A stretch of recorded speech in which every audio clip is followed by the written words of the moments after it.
Hello my dear passionate NEET aspirants, welcome back to Magnet Brains IIT JEE NEET. मैं हूं doctor Ritika Bhardwaj, आपकी biology mentor. और आज के इस सेशन में मैं आपके लिए लेकर आई हूं किंगडम मोनेरा का 5th पार्ट, जहां पर हम बात करेंगे आर्कियोबैक्टीरिया के बारे में। अब हमने बहुत सारी बातें कर ली हैं इस पर्टिकुलर किंगडम के लिए। बैक्टीरियाज कैसे होते हैं, एक्टिनोमाइसिटीज क्या होती हैं, उसके बाद हमने देखा कि माइकोप्लाज्मा क्या है, और उसके बाद हमने देखा कि हमारे साइनोबैक्टीरियाज कैसे होते हैं। और अब बारी है आर्कियोबैक्टीरिया की।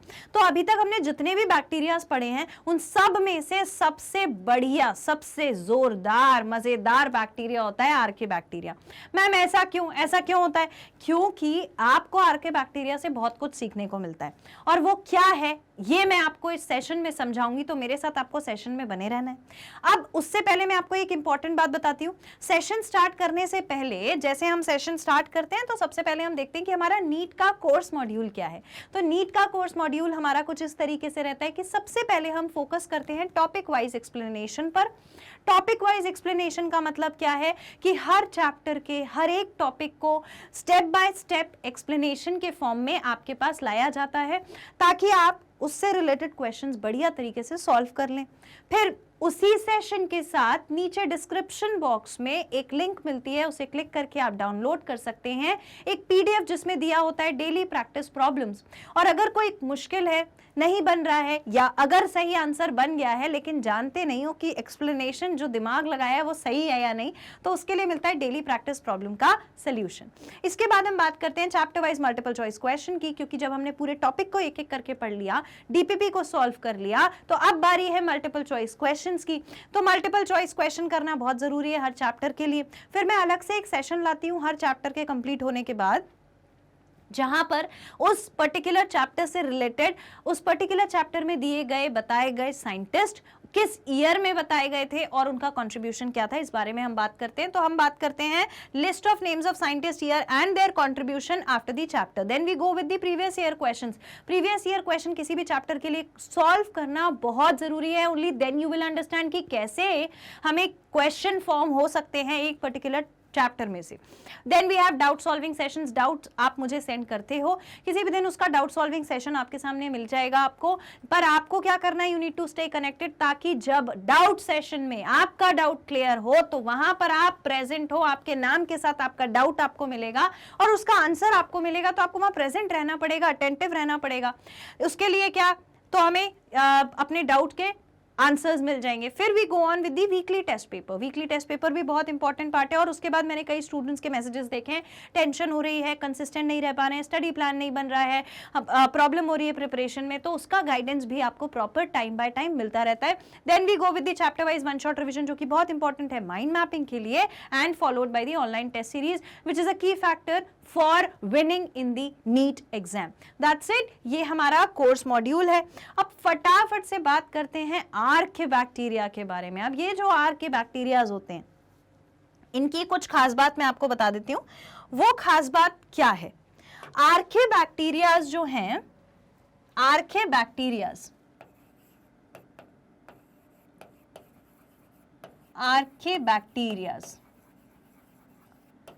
एक्चुअली ये जो बैक्टीरियाज हैं, पहली बात तो ये कि ये बहुत प्रिमिटिव बैक्टीरियाज हैं। प्रिमिटिव यानी कि भाई पुराने बैक्टीरियाज। प्रिमिटिव बैक्टीरियाज का ग्रुप है archaebacterias. When we talk about archaebacteria, ये प्रिमिटिव है, पुराना है। और हो भी क्यों ना, जाहिर सी बात है, हम पढ़ रहे हैं किंगडम मोनेरा। और जब हम किंगडम मोनेरा के बारे में बात करते हैं तो हमें ये समझ में आता है कि जो मोनेरा किंगडम के ऑर्गेनिजम्स हैं वो प्रोकैरियोटिक सेल वाले ऑर्गेनिज्म हैं। प्रोकैरियोटिक सेल वाले ऑर्गेनिज्म होने के साथ साथ पहले से प्रेजेंट है ना, प्रिमिटिव सेल है, पुराना सेल है, पहले जो सबसे पहले सेल आया होगा, और वही तो आर्कियोबैक्टीरिया है। तो प्रिमिटिव बैक्टीरिया है। सेल कैसा है? प्रोकैरियोटिक सेल है, प्रोकैरियोटिक सेल प्रेजेंट है। और अब बात आती है एक बिल्कुल खास, बेहद खास बात इस बैक्टीरिया के बारे में, और वो क्या है? ये जो बैक्टीरियाज होते हैं, दे आर केपेबल, ध्यान से सुनना, क्वेश्चन बनने वाली चीजें आने वाली हैं। They are capable of surviving in the harsh environment, harsh habitat. They can survive in harsh habitat. Harsh habitat का मतलब क्या है? हार्श हैबिटेट से हमारा मतलब है, हो सकता है कि पानी में सॉल्ट बहुत ज्यादा हो सकता है कि टेम्परेचर बहुत हो, ठीक है, टेम्परेचर बहुत ज्यादा और हो सकता है पानी और टेम्परेचर के बाद ये भी तो हो सकता है कि वहां पर कोई केमिकल प्रेजेंट हो, पानी में केमिकल प्रेजेंट हो सकता है। तो ये किसी भी सिचुएशन में, यहां से लेकर के यहां तक किसी भी सिचुएशन में ये बैक्टीरिया सरवाइव कर लेते हैं, ये बैक्टीरिया सरवाइव कर लेते हैं, अपना काम चला लेते हैं। अब बारी आती है कि मैडम खाने में क्या खाते हैं? तो ये जो बैक्टीरियाज होते हैं ये कीमो ऑटोट्रॉफ्स होते हैं। ये क्या होते हैं?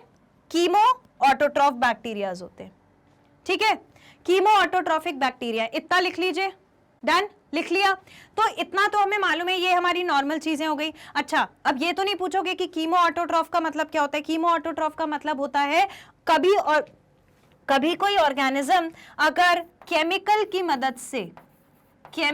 मदद से अपना खाना खुद बनाए, chemicals are used for preparing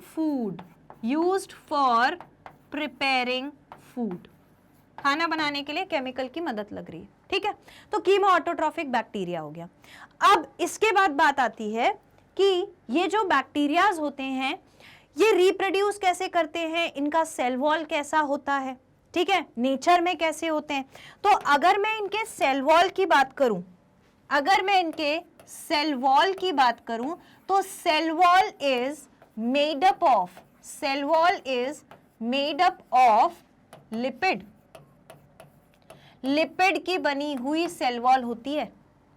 इसका मतलब कि ये जो बैक्टीरियाज हैं दे लैक पेप्टिडोग्लाइकन, इसकी सेल वॉल पेप्टिडोग्लाइकन वाली नहीं है, लिपिड वाली है, ठीक। फिर बात आती है इनका रिप्रोडक्शन कैसा होता है। तो रिप्रोडक्शन का जो प्रोसेस है वही छोटा सा सिंपल सा बैक्टीरिया है, तो एसेक्सुअल मोड ऑफ रिप्रोडक्शन ही होगा। और एसेक्सुअल मोड ऑफ रिप्रोडक्शन फिर कौन सा होगा? तो वो हो जाता है इनमें बाइनरी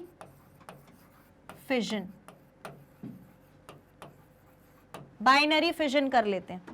एक सेल है, डिवाइड कर गया न्यूक्लियस, डिवाइड कर गया साइटोप्लाज्म, दो बन गए, ठीक है।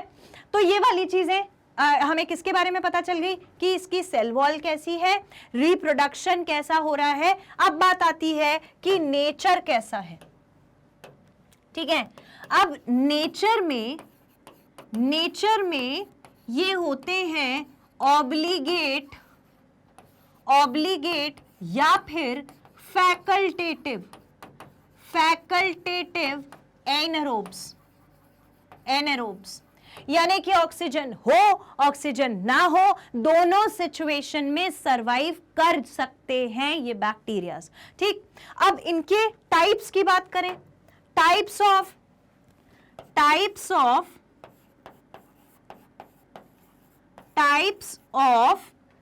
आर्केबैक्टीरिया, कैसे आर्के बैक्टीरियाज होते हैं। तो आर्के बैक्टीरियाज को ब्रॉडली 3 तरीके से डिवाइड करा गया है, और वो 3 क्या हैं? तो वो 3 हैं, सबसे पहला मिथेनोजेंस, फिर हैं एसिडोफाइल्स। अब ये मिथेनोजेंस क्या होते हैं? देखो, मिथेनोजेंस हैं जो मीथेन का कुछ काम करने वाले हैं, बस इतना याद रख लो। अभी मैं आगे एक एक करके सब बताऊंगी। मिथेनोजेंस मीथेन जो है उसका कुछ यूज करेंगे। एसिडोफाइल में एसिड तो हम सबको पता है, और फाइल, फिलिक का मतलब होता है लविंग, तो एसिड लविंग बैक्टीरियाज एसिडोफाइल कहलाते हैं, ठीक है। अब कीमो एसिडोफाइल भी होते हैं, कीमो एसिडोफाइल फाइल्स भी होते हैं। कीमो एसिडोफाइल में कीमो मतलब केमिकल, एसिडो मतलब एसिड, फाइल मतलब लविंग, यानी ऐसे बैक्टीरिया जो chemical as well as acid दोनों को प्यार करते हैं, है ना। तो ये वाले बैक्टीरियाज कहलाते हैं कीमो एसिडोफाइल। अब हमारे पास ये 3 कैटेगरी हैं बैक्टीरियाज की जिसको हमें पढ़ना है, जिसके ऊपर क्वेश्चन पूछा जाता है। तो यहां लिख लेंगे नीट। क्लियर? ये वाली बातें क्लियर हो गई। आइए एक बार थोड़ा देख लेते हैं कि क्या क्या हमने अभी तक पढ़ा है ना। आर्के बैक्टीरियाज के बारे में हमने क्या क्या पढ़ा है, let's see. Archaebacteria are most primitive form of bacteria, सबसे पुराने बैक्टीरियाज, ये मैंने आपको ऑलरेडी बता दिया। Found in extreme environmental conditions like high salt concentration, high salt concentration, बहुत ज्यादा नमक जहां पर होता है, हाई टेम्परेचर पे भी सर्वाइव कर जाते हैं। कोई जरूरत नहीं है, कोई घबराते नहीं है, जैसे हम है ना। तो मैं हमेशा ये बोलती हूं कि चाहे छोटे से छोटा ऑर्गेनिज्म हो, देखो एक पत्थर भी बहुत जरूरी हो सकता है। तो आपको कभी लाइफ में किसी चीज को ऐसा नहीं समझना चाहिए ये मेरे क्या काम का, अरे छोटा सा आर्के बैक्टीरिया मेरे क्या काम आएगा। दुनिया में प्रेजेंट हर एक ऑर्गेनिज्म आपके काम का ऑर्गेनिज्म है। हर चीज, हर एक इंसान, हर एक ऑर्गेनिज्म आपको कुछ ना कुछ सिखाता है, चाहे वो यूनिसेल्युलर हो, चाहे वो प्लांट हो, चाहे वो कॉम्प्लेक्स स्ट्रक्चर का कोई ह्यूमन बीइंग हो। Every person is going to teach you something. Life is a lesson where you are always learning, है ना। तो अब आर्के बैक्टीरिया से सीखने वाली बात क्या है, how do we correlate it? I correlate it in this way कि जो आर्के बैक्टीरिया हैं ये हाई सॉल्ट में भी रह गए, हाई टेम्परेचर में भी रह गए, और जहां पर एसिड और केमिकल था वहां पर भी रह गए। तो डेफिनेटली सीखने वाली बात तो बनती है ना।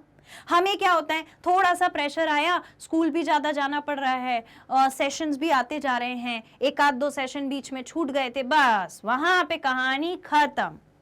वहां पे हमें लगता है अब अपन नहीं कर पाएंगे। ऐसा नहीं है, कोई भी समय बहुत देर नहीं होती है, किसी भी समय में, कोई भी समय is enough for you to get up, get ready, get started and start it again from square one, है ना। तो ये वाली चीज तो कभी भूल ही जाओ। जब बैक्टीरिया होकर, इसने प्रिमिटिव बैक्टीरिया है, पुराना, उसके बावजूद इसने अपने आप को ऐसा बना लिया है कि एक्सट्रीम कंडीशंस में सरवाइव कर सकता है। तो अभी मेरी आपकी कंडीशन इतनी एक्सट्रीम तो नहीं है ना। सर्वाइवल तो हमारा निश्चित है, वो तो हम आराम से कर सकते हैं। तो क्या थोड़ी सी मेहनत नहीं कर सकते? क्यों घबराना है? 4 क्वेश्चन गलत हो गए तो डिमोटिवेट क्यों होना है? क्यों? हो सकता है ना अगली बार में पूरे, एक बार 6 क्वेश्चन सही हुए, एक बार 8 क्वेश्चन सही होंगे, 10 क्वेश्चन सही होंगे, हो सकता है अगली बार पूरे 15, पूरे 20 क्वेश्चन सही होंगे। दिक्कत की कोई बात नहीं, जब एक बैक्टीरिया कर सकता है तो हम भी कर सकते हैं, है ना। तो आर्के बैक्टीरिया ऐसा बैक्टीरिया है जो हार्श सिचुएशंस में सरवाइव कर जाता है। Next, cell wall is composed of non cellulosic polysaccharide known as pseudomurein. जो मैं वहां बोल रही थी ना लिपिड की बनी हुई है, तो ये नॉन सेल्यूलोजोइक पॉलीसैकेराइड है। टेक्निकली उसको बोला जाता है सीडोम्यूरिन, सिर्फ नाम याद रखना है, इससे ज्यादा इसके डीप में नहीं जाना है। Plasma membrane has long chain branched lipid. Plasma membrane के पास क्या है? लिपिड्स प्रेजेंट है, ठीक। उसके अलावा which decrease membrane fluidity, membrane की फ्लूइडिटी कम कर देता है ना। और क्या करता है? Help to increase tolerance against heat and low pH. एक बात समझो, अगर प्लाज्मा मेम्ब्रेन बहुत ज्यादा फ्लूइड होगी, है ना, बहुत ज्यादा फ्लूइड होगी, फ्लोई होगी, तो आसानी से ब्रेक हो जाएगी। कम फ्लूइड होगी तो ब्रेक करने में टाइम लगेगा, ब्रेक नहीं करेंगे तो सरवाइव कर जाएगा। तो इसका एक ये नेचर है, ठीक है। तो हमें इतनी चीजें समझ में आ गई। अब हम आगे बढ़ते हैं, ये हमने समझ लिया। अब हम बात करते हैं टाइप्स ऑफ आर्के बैक्टीरिया। सबसे पहले हम बात करेंगे मिथेनोजेंस के बारे में। ये जो मिथेनोजेंस होते हैं ये पाए जाते हैं, एक्चुअली सबसे ज्यादा पाए जाते हैं स्वैम्पी एरिया में, स्वैम्पी मार्शी एरिया में। ये खास बात है कि ये मार्शी एरियाज में या फिर स्वैम्पी एरिया में पाए जाते हैं, ठीक है। और कितना भी टेम्परेचर झेल लेते हैं। देखो, ऑब्लिगेट एनारोब, पहले तो ऑब्लिगेट एनारोब है, एनारोब है मतलब कि ऑक्सीजन के एब्सेंस में भी काम कर लेगा, है ना। फिर आता है मार्शी एरिया, दलदली एरिया में पाए जाते हैं, जहां दलदल का एरिया होता है वहां पर। अब देखो एक दलदल के एरिया में प्रॉब्लम क्या आती है, आपने हमेशा पढ़ा होगा, सुना होगा, बुक में लिखा है मार्शी एरिया है, स्वैम्पी एरिया है, लेकिन उस मार्शी या स्वैम्पी एरिया में बैक्टीरिया को कौन सी कमी आ पड़ी, क्या डिफिकल्टी आ पड़ी? पानी में तो ग्रो सभी बैक्टीरिया कर रहे हैं, स्वैम्पी एरिया में मिट्टी के साथ साथ पानी भी है, तो क्या दिक्कत हो रही है? दिक्कत ये हो रही है कि स्वैम्पी एरिया में ऑक्सीजन की कमी हो जाती है ना। तो ऑक्सीजन की कमी हो जाती है तो बाकी बैक्टीरिया जो जिनको ऑक्सीजन बहुत जरूरी है वो मरने लगते हैं। लेकिन उस सिचुएशन में भी, ऐसे हालात में भी ये बैक्टीरिया सरवाइव कर जाता है। ठीक, ऑक्सीजन की कमी में स्वैम्पी एरिया में सरवाइव करने वाला है methanogen, category of a archaebacteria under the kingdom Monera. That's it. तो हैबिटेट, हाँ, ऑब्लिगेट कैटेगरी है, फाउंड इन मार्शी हैबिटेट, वो मैंने बता दिया, स्वैम्प्स में, या फिर ruminants, sewage treatment plant, ruminants बचे कुचे जो गंद होती है उसमें, या फिर सीवेज ट्रीटमेंट प्लांट्स में भी पाए जाते हैं, गंदगी में पाए जाते हैं। ठीक है, they are present in gut of several ruminant animals, कई सारे एनिमल के गट में भी पाए जाते हैं, एलिमेंट्री कैनाल में। और एक्चुअली आपको पता है इसका रीजन क्या है? देखो एनिमल जो होता है ना वो एकदम सीधा साधा प्राणी होता है। एक ह्यूमन बीइंग पे आ जाओ, हैं हम भी एनिमल ही, पर ह्यूमन बीइंग में थोड़ी समझदारी है, सेल्फिश है। बाकी एनिमल सेल्फिश नहीं है, बात मानो वो सेल्फिश नहीं है। वो क्या करते हैं, कहीं भी जा रहे हैं, कुछ भी मिल गया वही खा लिया। अब क्या पता था कि वो, मान लो अभी हम बोल रहे हैं सीवेज ट्रीटमेंट प्लांट में ये बैक्टीरिया पाया जाता है, उस सीवेज वाले एरिया में से किसी एनिमल ने कुछ खा लिया, कैट बोल रही हूँ, डॉग, काऊ, कुछ कोई एनिमल आ गया उसने खा लिया। उस एनिमल के अंदर भी तो भाई स्वैम्पी एरिया या फिर मार्शी एरिया या फिर ट्रीटमेंट, जहाँ सीवेज ट्रीटमेंट प्लांट था उसमें से गंद उस एनिमल के अंदर चली गई, तो बैक्टीरिया भी उसके अंदर चला गया। और ये बैक्टीरिया कैसे बैक्टीरिया है, हार्ड सिचुएशन में भी सर्वाइव कर जाते हैं, ये वहां सर्वाइव कर लेगा। एक्चुअली में तो वहां इतनी हार्ड सिचुएशन है भी नहीं, सर्वाइव कर लेगा। सो रुमिनेंट एनिमल में जैसे कि देखो लिखा हुआ है, काउज में, बफेलोज में, and these are responsible for production of methane, और फिर प्रोडक्शन करते हैं मीथेन का जो बायोगैस कहलाती है, from the Dang of these animals. ये एनिमल जो डंग प्रोड्यूस करेंगे उस डंग में से फिर मीथेन गैस प्रोड्यूस हो जाएगी जो हमारी बायोगैस कहलाती है। एग्जाम्पल है मिथेनोजीनियम, मिथेनोसार्किना एंड मिथेनोबैक्टीरियम एक्सेट्रा। दो एग्जाम्पल एटलीस्ट याद रख लो, सबसे बढ़िया याद रखने का है मिथेनोबैक्टीरियम, मीथेन भी है, बैक्टीरिया भी, इजी है मिथेनोबैक्टीरियम। दूसरा मिथेनोजेनियम याद रख लो, मिथेनोजीनियम याद रहेगा। ठीक, तो ये हो गया हमारा मिथेनोजेंस के बारे में बेसिक। फिर आता है हैलोफाइल्स। हैलो का मतलब होता है salt. These are salt loving bacterias, salt loving bacterias. इन बैक्टीरियाज को सॉल्ट से बड़ा प्यार है। कैसे? वहां पर ये सरवाइव कर जाएंगे, तभी तो बोला है ना फिलिक, फाइल का मतलब, फिलिक का मतलब होता है लविंग।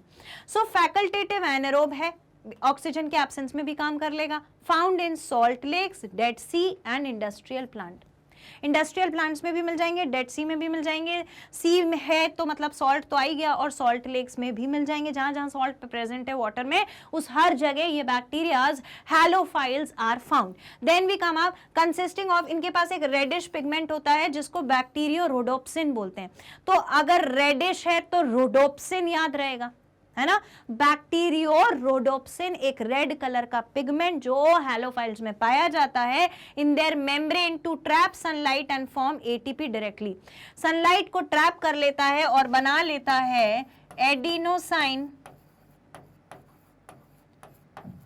ट्राइफॉस्फेट। क्या बना लेता है? Adenosine triphosphate, which is a energy molecule. सबको पता है एनर्जी मॉलिक्यूल है ये,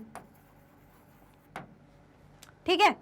तो ये एनर्जी मॉलिक्यूल बनाने के लिए मदद किसने करी? अब आप एक चीज समझो, मैंने बोला कीमो ऑटोट्रॉफिक बैक्टीरिया है ना, कीमो ऑटोट्रॉफिक, जो अपना खाना खुद बना रहा है। तो जब ये अपना खाना खुद बनाने लगेगा तो खुद बनाने के लिए इसको कुछ तो चाहिए, खुद बनाने के लिए कोई तो मटेरियल, रॉ मटेरियल चाहिएगा ना। तो रॉ मटेरियल क्या है? इसके पास रोडोप्सिन प्रेजेंट था। रोडोप्सिन क्या है? पिगमेंट है। पिगमेंट ने क्या करा? सनलाइट ट्रैप कर ली, उसकी मदद से खाना बना लेगा, खाना बन जाएगा। एडिनोसाइन ट्राइफॉस्फेट एटीपी मॉलिक्यूल बन जाएगा। अल्टीमेटली दुनिया का हर एक ऑर्गेनिज्म, मैं हूं, आप हो, एनिमल है, बैक्टीरिया है, प्लांट है, सबका काम क्या है? खाना मिलना चाहिए। खाना नहीं मिल रहा तो प्रॉब्लम हो जाती है। तो खाना बन गया है, खा लिया है, एटीपी बन गया, खाना खाने से मिल गई है एनर्जी। एटीपी मॉलिक्यूल क्या दे देगा? एनर्जी। एनर्जी मॉलिक्यूल है एडिनोसाइन ट्राइफॉस्फेट। देन अच्छा, अब अगर मैंने ये पॉइंट बता दिया ना, तो इसका एक क्वेश्चन जो रन अप करके घुमा करके पूछा जा सकता है, वो क्या हो सकता है? there is no such organelle present inside the cell of halophile bacteria to perform photosynthesis. So where does the photosynthesis take place? तो फोटोसिंथेसिस कहाँ हो रही है? सेल के अंदर ही हो रही है। अब जब कुछ अलग से है नहीं, रोडोप्सिन जहाँ है वहीं फोटोसिंथेसिस हो जाएगी, अलग से कुछ भी नहीं है। ठीक, दे सर्वाइव इन सॉल्टी वाटर। हाँ भाई, हम समझ गए, नमक के पानी में सर्वाइव कर जाएंगे। ड्यू टू प्रेजेंस ऑफ, क्यों कर रहे हैं? इनके पास ब्रांच चेन लिपिड्स हैं इनके सेल मेम्ब्रेन में, ब्रांच्ड चेन है लिपिड्स की सेल मेम्ब्रेन में, इसीलिए ये सरवाइव कर जाते हैं। और एग्जाम्पल है हेलोबैक्टीरियम एंड हेलोकोकस। हेलोबैक्टीरियम, हेलोकोकस, कोई दिक्कत नहीं? ठीक है, एग्जाम्पल याद रह जाएगा हेलोफाइल का। वेरी गुड, आप इसको नोट कर लीजिए। पिछला वाला भी आपने नोट नहीं किया था, मैं 1 मिनट साइड हो जाती हूँ। ये मिथेनोजन के बारे में है, उसके बाद ये हेलोफाइल के बारे में। Done, okay. Now we move on to thermoacidophile. अब ये जो थर्मोएसिडोफाइल है, इसमें थर्मो का मतलब है टेम्परेचर, एसिडो का मतलब है एसिड, और फाइल का मतलब है लविंग। तो ये वो बैक्टीरिया हैं जिनको टेम्परेचर से और एसिड से, दोनों से बहुत प्यार है, तो थर्मोएसिडोफाइल हो गए। फैकल्टेटिव एनारोब, सारे के सारे। अब तुमने देखा हर जगह, चाहे हम मेथेनोजन बोले, चाहे हम हेलोफाइल बोले, चाहे हम थर्मोएसिडोफाइल बोले, हर जगह क्या प्रेजेंट है? हर जगह प्रेजेंट है हमारा वो फैकल्टेटिव एनारोब। अच्छा, एक चीज मैं आपको करेक्ट करना चाहती हूँ। मैंने वहां पर आपको बताया था, मैंने वहां पर आपको बताए थे इसके नाम। ये मैंने बोला था कीमोएसिडोफाइल, ये थर्मोएसिडोफाइल है। ये क्या है? थर्मोएसिडोफाइल बाबा, थर्मोएसिडोफाइल।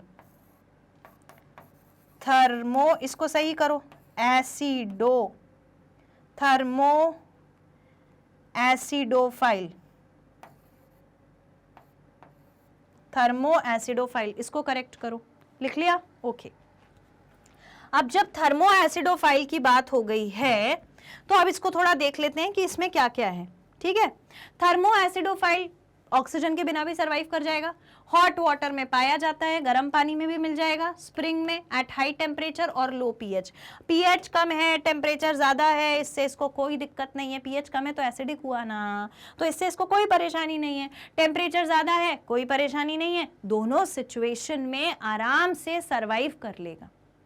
फिर बात आती है, they are able to tolerate high temperature. क्यों कर पा रहे हैं? क्योंकि इनके पास होमोपोलर बॉन्ड्स होते हैं इनके प्रोटीन्स में।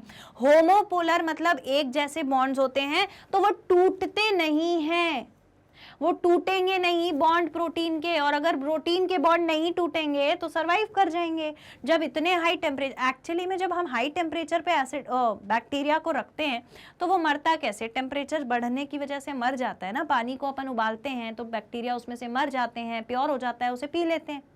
अब बात ये आ रही है कि अगर आर्के बैक्टीरिया होगा तो क्या होगा? आर्के बैक्टीरिया सरवाइव कर जाता है हाई टेम्परेचर पे भी, पर वो क्यों सरवाइव कर पाया? तो ये एक इंपॉर्टेंट फैक्टर है, होमोपोलर बॉन्ड्स होते हैं।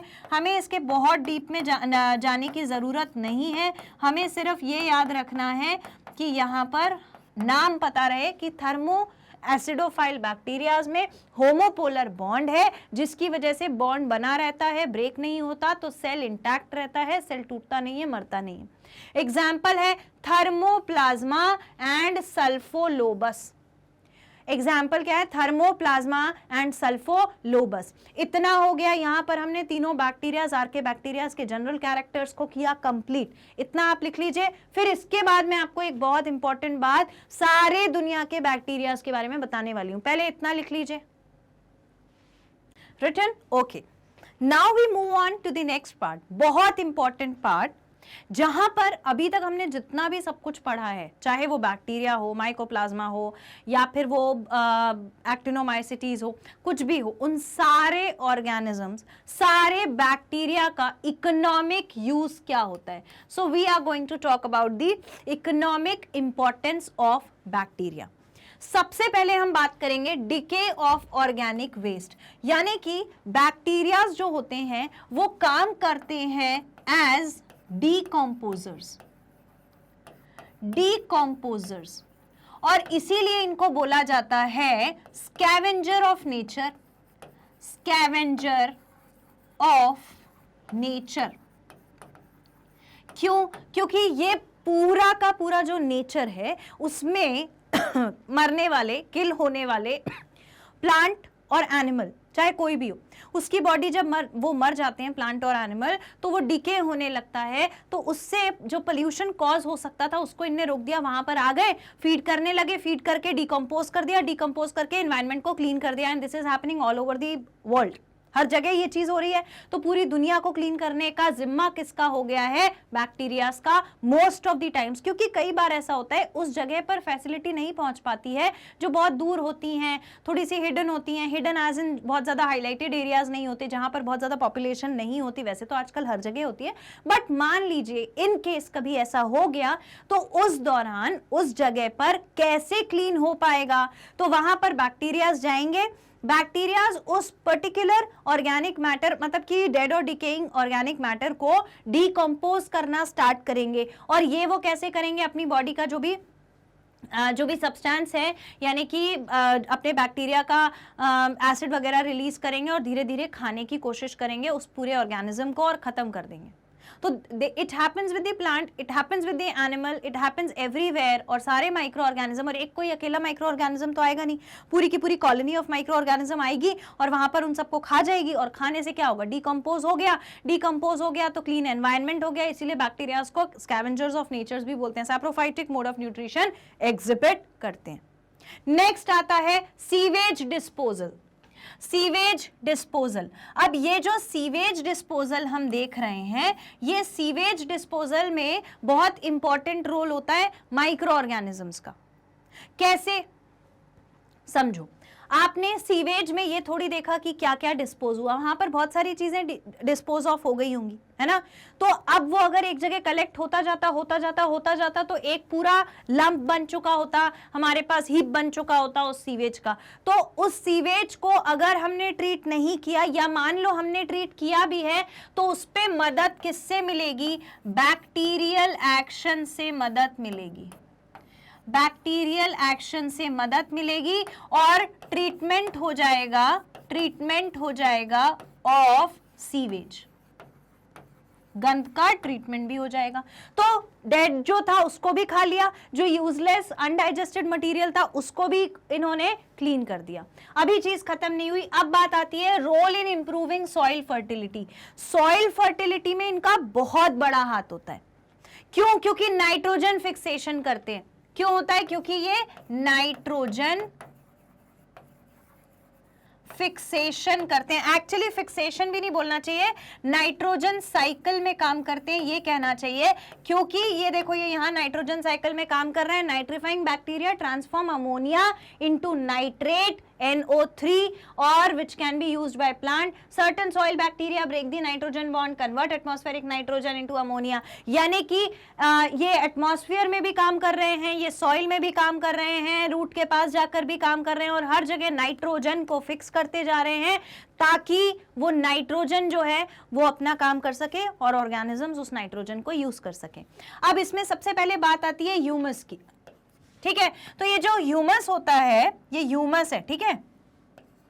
ये जो ह्यूमस होता है, इस ह्यूमस के लिए हमें क्या करना पड़ेगा, इस ह्यूमस के लिए हमें क्या करना पड़ेगा, ह्यूमस जो होता है वो सॉइल में बहुत जरूरी है, यानी कि सॉइल के अंदर क्या आ जाना चाहिए, मैं इसको फिर से लिख देती हूं, ठीक है। सॉइल के अंदर क्या आ जाना चाहिए, सॉइल के अंदर आ जाना चाहिए, ह्यूमस के लिए सॉइल के अंदर आ जाना चाहिए मॉइस्चर, मॉइस्चर प्रॉपर होना चाहिए सॉइल में, मॉइस्चर ट्रैप होना चाहिए। अगर सॉइल की फर्टिलिटी बढ़ानी है तो एयर भी होनी चाहिए, वाटर भी होना चाहिए, ह्यूमस भी होना चाहिए। तो ये सब कहाँ से मिलेगा, बैक्टीरिया लेके आएगा, मॉइस्चर लेके आएगा। और पता है वाटर, आप बोलोगे मैम वाटर तो कोई भी दे देगा, पर वाटर होल्डिंग कैपेसिटी बैक्टीरिया की वजह से आती है, तो वाटर होल्डिंग कैपेसिटी भी तो चाहिए, वाटर होल्डिंग कैपेसिटी चाहिए। उसके बाद कंपोस्टिंग, हम देखते हैं कि अक्सर जो एनिमल्स होते हैं उनका जो डंग होता है, एनिमल डंग, वो एनिमल डंग जो है उसको कौन कन्वर्ट करता है हमारे कंपोस्ट मटेरियल में, बैक्टीरियाज कन्वर्ट करते हैं। Animal Dang is converted into compost with help of bacterias। ठीक है, बैक्टीरियाज क्या करते हैं, देखो एनिमल अदरवाइज भी प्रेजेंट है और एनिमल फार्मलैंड्स में भी प्रेजेंट है। जब उनका डंग निकलेगा तो उस डंग को कंपोस्ट की तरह एग्रीकल्चर में यूज किया जाता है। बहुत बड़ा फंडा होता है और बहुत इंपॉर्टेंट भी होता है। भाई एक किसान आदमी जिसको रोज अपनी क्रॉप का ध्यान रखना है, उसे ग्रो करवाना है, हायर यील्ड प्रोड्यूस करनी है, वहां पर वो नई नई चीजें मान लो नहीं ला पा रहे हैं, तो फिर वो क्या यूज कर सकते हैं, इसी डंग को कन्वर्ट कर दें वो कंपोस्ट में और फिर उसे यूज करें। तो कंपोस्ट में जब हम इसे कन्वर्ट करते हैं तो वहां पर बैक्टीरियल एक्टिविटी की वजह से वो डंग जो है वो कंपोस्ट में कन्वर्ट हो जाता है। तो डंग भी होता है एज वेल एज जो जैसे आपने घर में भी देखा होगा, घर में भी कंपोस्टिंग होती है, मेरे खुद के घर में भी होती है। हम क्या करते हैं कि जितना भी वेजिटेबल पील, जितना भी फ्रूट्स का पील निकलता है उसको इकट्ठा कर लेते हैं। ठीक है, इकट्ठा करके कहीं एक तरफ, मतलब जैसे हमारे यहाँ टेरेस पे ऊपर एक बैग जैसा रखा हुआ है, कार्टन जैसा रखा हुआ है, उसमें हम इसको डालते जाते हैं।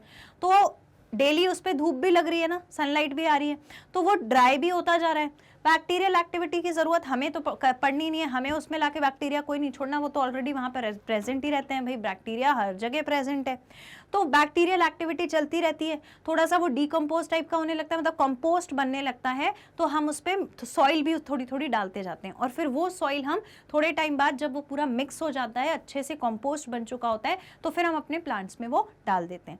ये बहुत अच्छा तरीका होता है। तो anyhow bacteria are going to help us for that. फिर आता है नाइट्रोजन फिक्सेशन। तो नाइट्रोजन फिक्सेशन तो चाहे एयर में हो चाहे सॉइल में हो, मैंने सब जगह आपको बता दिया। और जब मैंने बोला था कि नाइट्रोजन साइकिल चल रही है, मतलब नाइट्रिफिकेशन हो रहा है, डीनाइट्रिफिकेशन हो रहा है, तो हर चीज आ गई नाइट्रोजन साइकिल में। और फिक्स करना है नाइट्रोजन को तो भी हमको चाहिए क्या, नाइट्रोजन फिक्सिंग बैक्टीरिया। और कौन करता है नाइट्रोजन को फिक्स, नॉस्टॉक और एनाबीना करता था, नॉस्टॉक और एनाबीना करता था। तो ये हमारे बैक्टीरिया हो गए। फिर आता है एडिंग सल्फेट। तो सल्फेट को ऐड करने के लिए रिस्पॉन्सिबल होता है सल्फर बैक्टीरिया, जो क्या ऐड कर देता है सॉइल में, सल्फर ऐड कर दे, सल्फेट ऐड कर देता है सल्फर बैक्टीरिया सॉइल में। सल्फर बैक्टीरिया क्या है, कीमोसिंथेटिक बैक्टीरिया, केमिकल यूज करने वाला बैक्टीरिया। ठीक, तो ये कुछ इकोनॉमिक यूज हो गए। और आगे बढ़ते हैं और देखते हैं रोल इन इंडस्ट्री। इंडस्ट्रीज में, यहां इमेज देख रहे हो, कर्ड रखा है बड़ा बढ़िया सा, खाने का मन कर गया मेरा। इंडस्ट्रीज में बहुत सारी जगह और आजकल तो स्पेशली हर जगह आर्टिफिशियल तरीके से बैक्टीरियाज को यूज करके बहुत सारी चीजें बनाई जा रही हैं। तो इंडस्ट्रीज में बहुत इंपॉर्टेंट रोल होता है। चाहे आपको कर्ड बनाना हो, चाहे आपको विनेगर बनाना हो, अल्कोहल बनाना हो, कुछ भी वाइन बनानी हो, या फिर आपको बटर बनाना हो, चीज बनाना हो, एवरीथिंग यूजेस बैक्टीरिया। लैक्टोबैसिलस, इन हर चीज में ये सारे के सारे एडिबल आइटम्स जो हैं, एडिबल आइटम्स आर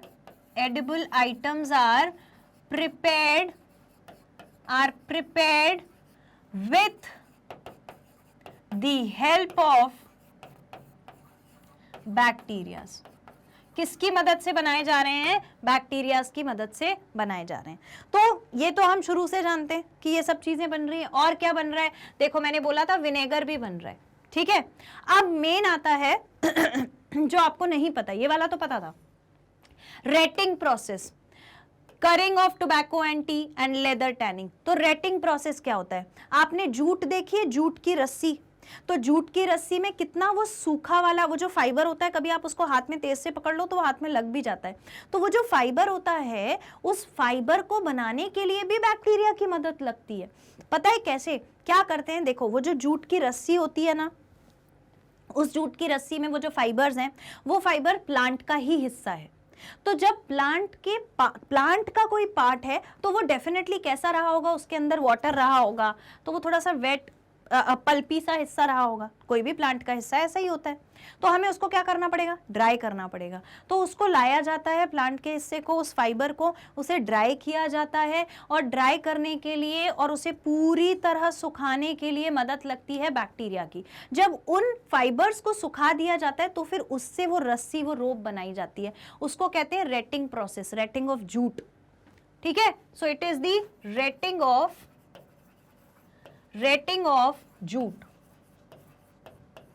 अब आता है करिंग ऑफ टोबैको। अब आपको मालूम है कि हमें भाई कॉफी चाहिए, कोल्ड कॉफी जाते ही ऑर्डर कर देते हैं कहीं पे भी। फिर हमको कोकोआ चाहिए, तो केक खाना है मम्मी, कोकोआ, बहुत जिनको पसंद होगा वो कोकोआ जानते होंगे।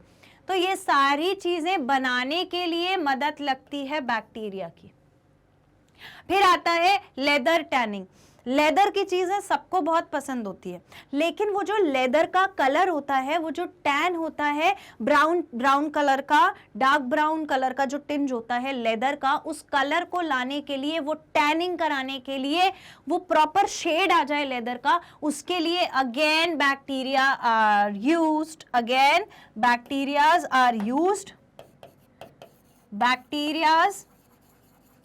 आर used for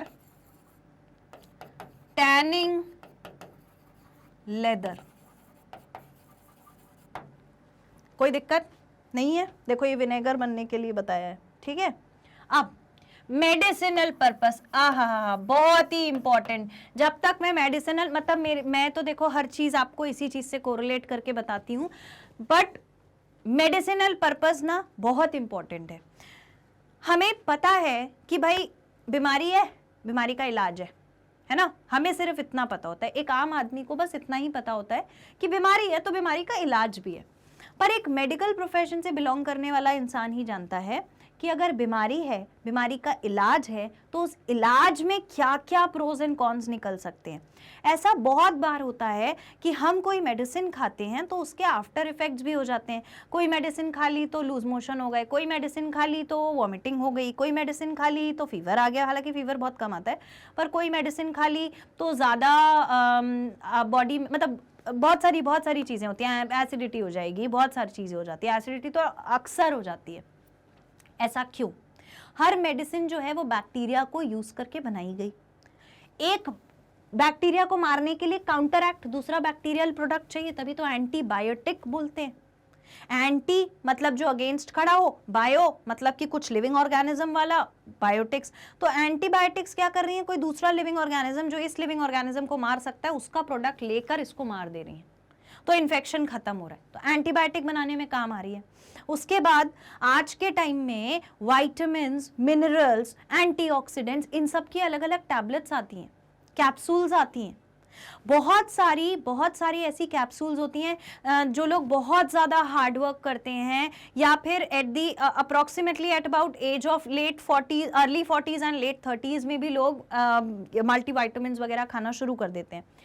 क्यों खा रहे हैं? क्योंकि भाई उनको ऐसा लगता है कि हम पूरा टाइम अपना काम कर रहे हैं और हम अपनी बॉडी का ध्यान नहीं रख पा रहे, तो अब मेरे पास एक ऑप्शन बचा है कि मैं मल्टीविटामिन लेता रहूं ताकि मैं स्वस्थ रहूं। मैं पूरे टाइम अगर घर में बैठ के अपना काम कर रहा हूं या ऑफिस में बैठ के अपना काम कर रहा हूं या मैं पूरे दिन बैठ के अगर पढ़ाई कर रहा हूं, मैं सनलाइट में नहीं जा रहा, हो सकता है मेरा विटामिन डी लो हो गया हो और मैं प्रॉपरली दूध दही बटर भी नहीं खा रहा, तो वो मेरा विटामिन डी कम हो सकता है। तो मैं क्या करूंगा, विटामिन डी खा लूंगा। Vitamin B12 very important for the body components. तो ये जितने भी मिनरल्स हैं, मैंने क्या क्या बोला, जितने भी मिनरल्स हैं, विटामिन्स हैं, एंटीऑक्सीडेंट्स हैं, ये सब बॉडी के लिए बहुत ज़रूरी हैं। तो ये सब हमको बॉडी को चाहिए ही चाहिए। इसके अलावा ये तो चलो नॉर्मली चाहिए, ये तो हमें नॉर्मल फॉर्म में चाहिए, लेकिन इसके अलावा अगर हमें ज़रूरत पड़ी तो हमको ट्रीटमेंट चाहिए। हमको अगर ट्रीटमेंट करना पड़ गया किसी चीज़ का, तो ट्रीटमेंट करने के लिए मुझे ज़रूरत पड़ेगी एंटीबायोटिक की, है ना। उसके बाद मान लो कि मुझे लैब में कुछ टेस्ट करना है, तो मुझे लैब में भी उसकी ज़रूरत पड़ जाएगी। लैब में बहुत सारे केमिकल्स यूज़ होते हैं जहाँ पर बैक्टीरियाज यूज़ होते हैं, तो एक तो मुझे लैब में ज़रूरत पड़ जाएगी। लैब के अलावा एक चीज़ और, इम्यूनोसप्रेसेंट्स। हमारी इम्यूनिटी कभी कभी ज़्यादा हो जाती है, हमारी ही बॉडी को हार्म करने लगती है, तो हमें अपनी इम्यूनिटी को समझाना पड़ता है, बैठो मत हार्म करो, मेडिसिन देनी पड़ती है, वो भी बैक्टीरियाज की मदद से बनती है। मतलब मेडिसिन के केस में दुनिया जहान का यूज़ है बैक्टीरियाज का, हर जगह यूज है। बैक्टीरियाज जितनी प्रॉब्लम क्रिएट कर सकते हैं उससे ज्यादा वो प्रॉफिट दे सकते हैं, उससे ज्यादा इंपॉर्टेंट होते हैं। तो मेडिसिनल यूज में, हाँ मैं वो उस पे आ रही थी, सीरम और वैक्सीन पे। देखो पैथ में, मतलब कि पैथ लैब्स में, पैथोलॉजी में सिरम्स यूज होते हैं, वैक्सीन्स जो बनती हैं, उन सारी चीज के लिए कौन यूज हो रहा है, बैक्टीरियाज आर यूज्ड। विटामिन्स बनाने के लिए बैक्टीरिया यूज हो रहा है। राइबोफ्लेविन, विटामिन बी देखोगे बैक्टीरिया से बन रहा है। उसके बाद एंजाइम्स बनाने के काम आता है, एंटीबायोटिक्स बनाने के काम आता है, स्ट्रेप्टोमाइसिन, इरिथ्रोमाइसिन, अजिथ्रोमाइसिन, बहुत सारी एंटीबायोटिक्स हैं, अमोक्सिसिलिन। इतनी सारी एंटीबायोटिक्स को कौन बना रहा है, बैक्टीरिया बना रहा है। Cephalosporin, penicillin, again bacteria made antibiotics. तो बैक्टीरियाज हर जगह मेडिसिनल पर्पस से बहुत यूज हो रहे हैं। फिर आता है हार्मफुल एक्टिविटीज। मैंने आपको अभी थोड़ी देर पहले बोला कि जितना कम हार्म कर रहे हैं उससे ज्यादा ये क्या कर रहे हैं, हमें मदद कर रहे हैं। तो लेकिन प्रोज एंड कॉन्स हर जगह रहते हैं, हर इंसान में कमियां होती हैं, हर इंसान में बुराइयां होती हैं, एक्सेप्ट करनी पड़ती हैं। तो जब इतनी सारी मेडिसिन दे दी है, जब लेदर बनवा दिया है, कोकोआ कॉफ़ी बनवा दी है, बटर चीज़ मिल्क सब दे रहा है, सारी चीज़ें दे रहा है, तो थोड़ा सा भाई प्लांट को भी मदद कर रहा है, तो थोड़ा उसमें गलती अगर होगी तो करनी पड़ेगी, क्या करें। तो पहला है हार्मफुल एक्टिविटीज़ में फूड पॉइजनिंग। फूड पॉइजनिंग में स्पॉइलेज ऑफ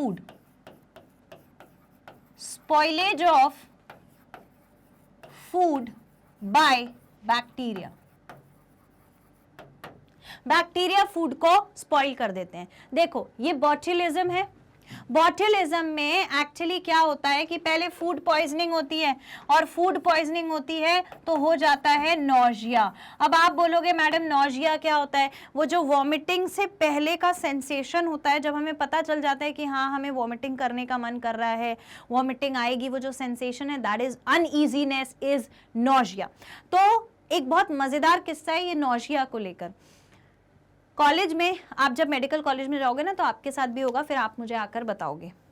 क्या होता था हमारे यहाँ कि कोई भी डिसीज पढ़ाई गई, टेस्ट हुआ, एग्जाम हुआ, तो बोला जाता था, टीचर्स बोलते थे कि इस पर्टिकुलर डिसीज के लिए आपको सारी चीज़ें बतानी है, डिसीज क्यों हुई, मतलब कि इटियोलॉजी, कॉज, फिर डिसीज जो हुई है तो उसके क्या सिम्टम्स हैं, क्या साइंस हैं, मतलब कि सिम्टम्स जो पेशेंट को क्या क्या होने लगेगा, साइन कि आप कैसे समझ जाओगे कि ये डिसीज़ हुई है, फिर उसका ट्रीटमेंट क्या होगा और उसे रोक कैसे सकते हैं, यानी कि प्रिवेंशन क्या होगा। इतनी चीज़ें कम से कम पढ़नी पड़ती हैं हर डिसीज़ के बारे में। अब डिसीज़ तो कोई सी भी पूछ ले सकते हैं, तो बहुत सारे लड़के ऐसा करते थे अक्सर, मतलब लड़कियां भी करती होंगी, मुझे नहीं पता, लड़के ज्यादातर ऐसा कर देते थे, नो डाउट लड़कियां भी करती होंगी, बुरा मत मान जाना। क्या होता था कि अब डिसीज तो देखो, नाम अगर डिसीज का पता है ना तो आप लिख लोगे कि क्यों हुई है, वो तो आपको पता रहता है, इतना तो पढ़ा ही रहता है, क्लासेस अटेंड की होती हैं, पेशेंट्स देखे होते हैं, इतना समझ जाते हो। अब बात आती है कि भाई सिम्टम्स क्या क्या थे। अब सिम्टम्स की ना पूरी लिस्ट होती है, नॉजिया, वॉमिटिंग, डायरिया, फीवर, एक, पेन किस टाइप का पेन, थ्रॉबिंग पेन मतलब कि धीरे धीरे होने वाला पेन, तेज से होने वाला पेन, पूरे दिन होने वाला पेन, कम समय में होने वाला, रुक रुक के होने वाला, ऐसे ऐसे बहुत सारी लिस्ट होती है। तो अक्सर लड़के ऐसा करते थे, शुरू की 3 चीजें याद कर लेते थे कि कोई भी अगर डिसीज पूछी गई, नॉजिया, वॉमिटिंग, डायरिया, फीवर, इसके अलावा सिम्टम्स ही नहीं लिखते थे। तो ये नॉजिया जो है ये बड़ा फेमस होता है मेडिकल कॉलेज में, बड़ा फेमस। और किसी से भी पूछोगे सबसे पहले वाइवा में स्टूडेंट गया, हाँ भाई बताओ डिसीज में क्या क्या सिम्टम्स है, सर नॉजिया, नॉजिया के बाद बंद। तो नॉजिया जो होता था ना सबसे ईजी, अनईजीनेस जो है वो सबसे इजी है बताना, तो अनईजीनेस इज नॉजिया। और यहाँ पर भी ये मैं नहीं कहती हूँ, ये आपकी बुक्स कहती है, मैं इसके बाद भी बहुत कुछ बोलूंगी कि स्टेफाइलोकोकल फूड पॉइजनिंग में भी नॉजिया होगा और परफ्रिंजिस पॉइजनिंग में भी नॉजिया होगा। पर अलग बात यह है कि बॉट्युलिज्म में नॉजिया होने के बाद पैरालिसिस हो जाता है, पैरालिसिस हो जाता है, एक साइड का बॉडी फंक्शन खत्म हो जाता है, और पैरालिसिस होने के बाद इवन डेथ भी हो सकती है, डेथ भी हो सकती है। और स्टेफाइलोकोकस की अगर फूड पॉइजनिंग हुई है तो नॉजिया हो सकती है, वॉमिटिंग हो सकती है, स्टमक एक हो सकता है, स्टमक एक हो सकता है, ये सारी चीजें हो जाएंगी।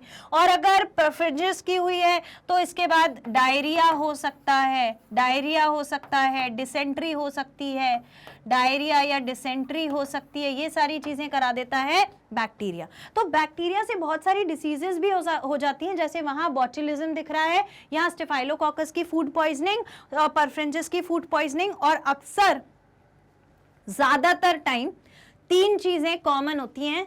अगर आपने खराब खाना खाया है तो अक्सर 3 ही चीजों से इंसान इफेक्ट होता है।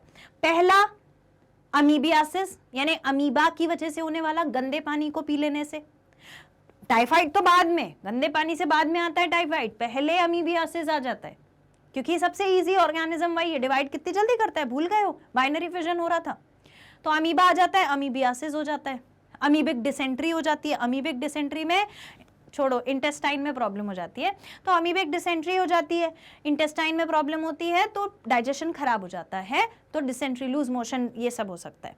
इसके बाद फंगल इन्फेक्शन जो स्टमक में फूड पॉइजनिंग कराता है, वो भी बहुत कॉमन होता है। अक्सर होटल में गए, रेस्टोरेंट में गए, वहां पर हमने कोई खाना ऐसा खा लिया जो हो सकता है शायद उनने पहले से प्रिजर्व करके रखा होगा, हालांकि हर होटल वगैरह में ज्यादातर प्रिजर्व करके रखते हैं, बट हमेशा खराब नहीं होता है। तो लेकिन अब समझ लो उस समय खराब हो गया, थोड़ी सी फंगल ग्रोथ थी, आपकी बॉडी की इम्यूनिटी कम है, आप कम ध्यान देते हो, टाइम पे खाना नहीं खाते हो, बात नहीं सुनते हो, बाहर का खाना खाते हो, घर का खाना कम खाते हो, वहां पे आ जाएगी फंगल ग्रोथ, फंगस ग्रो हो जाएगी, फूड पॉइजनिंग चली जाती है, मेडिसिन वगैरह से चली जाती है, नॉर्मली भी चली जाती है, पर वो भी फूड पॉइजनिंग। तो बैक्टीरियल फूड पॉइजनिंग हो गई, फंगल फूड पॉइजनिंग हो गई, अमीबिक डिसेंट्री मैंने अमीबिक डिसेंट्री बता दी थी। अब बैक्टीरियल, नॉर्मल बैक्टीरिया का ये सब, staphylococcus food poisoning, perfringens food poisoning, ये सब हो जाता है। ठीक है, तो ये हो गया अपना फूड पॉइजनिंग को लेकर। इसके बाद स्पॉइलेज ऑफ फूड मैंने आपको बता दिया कैसे होता है, कि आपने अक्सर देखा होगा कि खराब फूड जो होता है उसमें अलग अलग कलर दिखने लगते हैं यार, white colour, black colour, red colour, blue colour, green colour. तो ये कलर वाली जो ग्रोथ दिखने लगती है, colouring of food, colouring of food मतलब कलरिंग ऑफ, एक्चुअली में लिखना चाहिए स्पॉइल्ड फूड, ठीक है, कलरिंग ऑफ स्पॉइल्ड फूड हो जाती है बैक्टीरिया की वजह से। तो भाई खाना खराब हो गया, अब उसको नहीं खाना है। फिर पॉल्यूशन ऑफ वाटर, बहुत बारी वाटर में पॉल्यूशन करा देगा। Deterioration of textiles and diseases, textiles deteriorate कर देता है, मतलब कि डिक्रीज कर देता है। और पॉल्यूशन ऑफ वाटर, बहुत बार अपना जो ये सीवेज वाला वाटर होता है, अगर वो मिल गया तो उसमें बैक्टीरिया आ जाएगा, ठीक है। कोई जैसे मैन्योर्स होते हैं, फर्टिलाइजर्स होते हैं, तो हमने मान लो डीडीटी वगैरह डाल दिया है ना, तो ये सारी चीज़ें भी वाटर में आ जाती हैं, वहाँ पर भी ग्रोथ हो जाती है बैक्टीरिया की। तो वाटर में बैक्टीरियल ग्रोथ बढ़ जाती है, bacterial growth increases which pollutes the water. फिर आता है diseases, an number of diseases हैं। देखो अभी मैंने थोड़ी देर पहले आपको बताई अमीबिक डिसेंट्री हो रही थी, हाँ हो गई। फिर मैंने बोला टाइफाइड हो सकता है, तो टाइफाइड भी बैक्टीरिया की वजह से हो रहा है, कॉलेरा बैक्टीरिया की वजह से हो रहा है, टिटनस बैक्टीरिया की वजह से हो रहा है, पर्ट्यूसिस बैक्टीरिया की वजह से हो रहा है, डिप्थीरिया बैक्टीरिया की वजह से हो रहा है। डिप्थीरिया, आपने डीपीटी का टीका सुना होगा ना, डीपीटी की वैक्सीन लगती है, वो डिप्थीरिया, पर्ट्यूसिस और वो टिटनेस ही होता है, ठीक है। और क्या हो सकता है, तो टाइफाइड, कॉलेरा, पर्ट्यूसिस, टिटनेस, हाँ ट्यूबरकुलोसिस हो सकता है, ट्यूबरकुलोसिस हो सकता है। फूड पॉइजनिंग हमने देख ली, फूड पॉइजनिंग हो सकती है, ठीक है। इसके अलावा कई बार ये तो चलो हमने अपनी बात बता दी, कई बार जैसे कि गट में चला जाता है ना एनिमल के ये बैक्टीरिया, तो उनमें भी डिसीज करा देता है, प्लांट में भी कभी कभी डिसीजेज हो जाती हैं। तो there are an number of diseases etcetera लिख लेना, इसके अलावा भी बहुत सारी कॉपीज बाकी है। So there are n number of diseases which are caused by bacteria। यहाँ पर आप एक पिक्चर देख रहे हो, बैक्टीरियल इन्फेक्शन कहाँ इफेक्ट, हाँ सबसे important urinary tract infection, UTI females में बहुत ज्यादा देखा जाता है ना। तो यूटीआई वगैरह, अब यहाँ पे इस इमेज में क्या दिख रहा है कि ये ह्यूमन बैक्टीरियल इन्फेक्शंस कहाँ हो सकते हैं, तो ह्यूमन बैक्टीरियल इन्फेक्शन ब्रेन में भी हो सकता है, गैस्ट्रोइंटेस्टिनल यानी कि अपने जो एलिमेंट्री कैनाल है, डाइजेस्टिव सिस्टम है, उसमें भी हो सकता है, ओरल कैविटी में, मुंह के अंदर भी हो जाते हैं बैक्टीरियल इन्फेक्शन, केरीज जो कॉज होती है, दांत में जो सड़न लग जाती है, वो भी बैक्टीरिया की वजह से ही होती है, पिंपल जो हो रहे हैं वो भी बैक्टीरिया की वजह से हो रहे हैं, यूरिनरी ट्रैक्ट इन्फेक्शन मैंने बता दिया, पल्मोनरी मतलब लंग्स में होने वाले इन्फेक्शंस, ट्यूबरकुलोसिस बताया, मैमरी ग्लैंड में तक इन्फेक्शन हो जाता है, और उसके बाद वजाइनल इन्फेक्शन, वो यूटीआई और वजाइनल इन्फेक्शन आ जाएगा उसी में, और स्किन इन्फेक्शंस भी हो जाते हैं, ये भी मैंने बता दिया। So there are an number of things that gets affected due to these bacteria. That's it. So that is done for the kingdom Monera। मैं नेक्स्ट सेशन में आपसे नया टॉपिक लेकर मिलूंगी इस पर्टिकुलर चैप्टर बायोलॉजिकल क्लासिफिकेशन के लिए।